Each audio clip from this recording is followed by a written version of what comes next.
Mark chapter 6. Then he went out from there and came to his own country, and his disciples followed him. And when the Sabbath had come, he began to teach in the synagogue. And many hearing him were astonished, saying, "Where did this man get these things? And what wisdom is this which is given to him, that such mighty works are performed by his hands? Is this not the carpenter, the son of Mary, and brother of James, Joseph, Judas, and Simon? And are not his sisters here with us?" So they were offended at him. But Jesus said to them, "A prophet is not without honor, except in his own country, among his own relatives, and in his own house." Now he could do no mighty work there, except that he laid his hands on a few sick people and healed them. And he marveled because of their unbelief. Then he went about the villages in a circuit, teaching. And he called the 12 to himself, and began to send them out 2 by 2, and gave them power over unclean spirits. He commanded them to take nothing for the journey except a staff, no bag, no bread, no copper in their money belts, but to wear sandals, and not to put on 2 tunics. Also he said to them, "In whatever place you enter a house, stay there till you depart from that place. And whoever will not receive you nor hear you when you depart from there, shake off the dust under your feet as a testimony against them. Assuredly I say to you, it will be more tolerable for Sodom and Gomorrah in the day of judgment than for that city." So they went out and preached that people should repent. And they cast out many demons, and anointed them, and anointed with oil many who were sick, and healed them. Now King Herod heard of him, for his name had become well known, and he said, "John the Baptist is risen from the dead, and therefore these powers are at work in him." Others said, "It is Elisha," and others said, "It is the prophet," or like one of the prophets.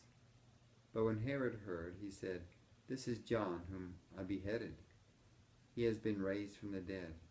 For Herod himself had sent and laid hold of John, and bound him in prison for the sake of Herodias, his brother Philip's wife, for he had married her, because John had said to Herod, "It is not lawful for you to have your brother's wife." Therefore Herodias held it against him, and wanted to kill him. But she could not, for Herod feared John, knowing that he was a just and holy man, and he protected him. And when he heard him, he did many things, and heard him gladly. Then an opportune day came, when Herod on his birthday gave a feast for his nobles, the high officers, and the chief men of Galilee. And when Herodias' daughter herself came in and danced, and pleased Herod and those who sat with him, the king said to the girl, "Ask me whatever you want, and I will give it to you." He also swore to her, "Whatever you ask me, I will give you, up to half my kingdom." So she went out and said to her mother, "What shall I ask?" And she said, "The head of John the Baptist." Immediately she came in with haste to the king and asked, saying, "I want you to give me at once the head of John the Baptist on a platter." And the king was exceedingly sorry, yet because of the oath and because of those who sat with him, he did not want to refuse her. Immediately the king sent an executioner and commanded his head to be brought. And he went and beheaded him in prison, brought his head on a platter, and gave it to the girl, and the girl gave it to her mother. When his disciples heard of it, they came and took away his corpse, and laid it in a tomb. Then the apostles gathered to Jesus and told him all things, both what had done and what they had taught. And he said to them, "Come aside by yourselves to a deserted place and rest a while, for there were many coming and going, and they did not even have time to eat. So they departed to a deserted place in the boat by themselves. But the multitude saw them departing, and many knew him and ran there on foot from all the cities. They arrived before them and came together to him. And Jesus, when he came out, saw a great multitude and was moved with compassion for them, because they were like sheep not having a shepherd. So he began to teach them many things. When the day was now far spent, his disciples came to him and said, "This is a deserted place, and already the hour is late. Send them away, that they may go into the surrounding country and villages and buy themselves bread, for they have nothing to eat." But he answered and said to them, "You give them something to eat." And they said to him, "Shall we go and buy 200 denarii worth of bread and give them something to eat?"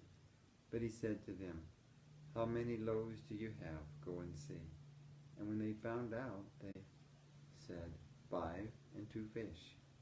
Then he commanded them to make them all sit down in groups on the green grass. So they sat down in ranks, in hundreds and in 50s. And when he had taken the 5 loaves and the 2 fish, he looked up to heaven, blessed and broke the loaves, and gave them to his disciples to set before them. And the 2 fish he divided among them. So they all ate and were filled.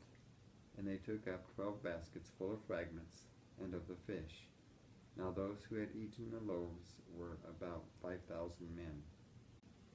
Immediately he made his disciples get into the boat and go before him to the other side, to Bethsaida, while he sent the multitude away. And when he had sent them away, he departed to the mountain to pray. Now when evening came, the boat was in the middle of the sea, and he was alone on the land. Then he saw them straining at rowing, for the wind was against them. Now about the 4th watch of the night, he came to them, walking on the sea, and would have passed them by. And when they saw him walking on the sea, they supposed it was a ghost, and cried out, for they all saw him and were troubled. But immediately he talked with them and said to them, "Be of good cheer, it is I. Do not be afraid." Then he went up into the boat to them, and the wind ceased. And they were greatly amazed in themselves beyond measure, and marveled, for they had not understood about the loaves, because their heart was hardened. When they had crossed over, they came to the land of Gennesaret and anchored there. And when they came out of the boat, immediately the people recognized him, ran through the whole surrounding region, and began to carry about on beds those who were sick to wherever they heard he was. Wherever he entered, into villages, cities, or the country, they laid the sick in the marketplaces and begged him that they might just touch the hem of his garment, and as many as touched him were made well.